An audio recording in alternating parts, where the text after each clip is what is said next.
Hello बच्चों, आइए प्रश्न को देखते हैं। दी गई आकृति में x का मान यहाँ पे खालिस्तान में क्या होगा ये पूछा है। और यहाँ पे देखो आकृति दे रखी है, एक वृत्त है जिस पर ये वृत्त का केंद्र O दे रखा है, परिधि पर एक बिंदु A दे रखा है और बाहर स्थित कोई बिंदु P दे रखा है। इसके बीच का कोण 35 डिग्री दे रखा है और इस त्रिभुज में हमें x का मान पूछा है, कोण का मान पूछा है। और हम लोग यहाँ पे देख सकते हैं कि ये OA तो एक त्रिज्या है, एपी यहाँ पे इसकी वृत्त की स्पर्श रेखा है। ठीक है, तो देखिए, और यहाँ पे चार विकल्प भी दे रखे हैं। चारों विकल्पों में सही विकल्प का चयन करना है। प्रश्न को हल करने से पहले इसकी मुख्य अवधारणा के बारे में चर्चा कर लेते हैं। तो यहाँ पे हम लोग लिखने वाले हैं मुख्य अवधारणा। तो हम लोग जानते हैं कि वृत्त की त्रिज्या ये परमेय है अपने पास। वृत्त की त्रिज्या, वृत्त की स्पर्श रेखा पर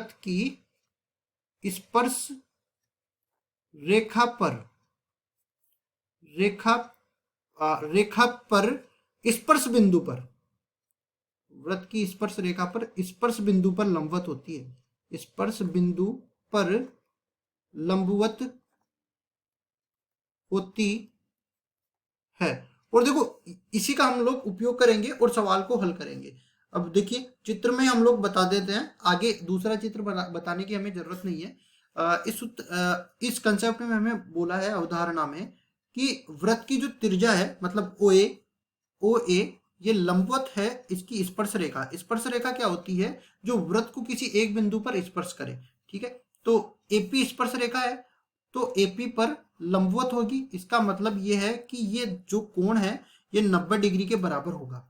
अब देखो, त्रिभुज ओ एपी में मैं बोल सकता हूं त्रिभुज ओ एपी में तीनों कोणों का, त्रिभुज के तीनों कोणों का योग, अंत कोणों का योग 180 डिग्री के बराबर होता है। मतलब यहाँ पे हम लोग कह सकते हैं कि कोण O प्लस कोण A प्लस कोण P, इन तीनों कोणों का योग मिला के 180 डिग्री के बराबर होगा। अब यहाँ पे देखो, कोण O का मान x के बराबर दे रखा है, कोण A का मान हमने बता ही दिया, ये 90 डिग्री के बराबर होगा क्योंकि ये लंबवत है, तो ये 90 डिग्री आ गया।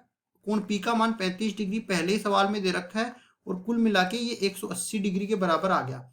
तो यहाँ से देखिए, x प्लस में ये कितना आ गया? 125 डिग्री के बराबर, और ये बराबर आ गया 180 डिग्री के बराबर।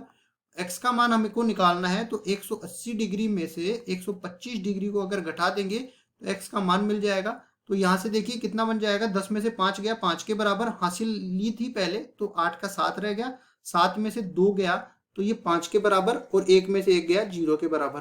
तो x का मान 55 डिग्री के बराबर। और यहाँ पे विकल्प भी देख लेते हैं। देखिए कौन से विकल्प में 55 डिग्री दे रखा है, डी विकल्प में, तो डी विकल्प बिल्कुल सही उत्तर हो जाएगा। आशा करता हूँ ये सवाल आपको समझ में आया होगा। धन्यवाद।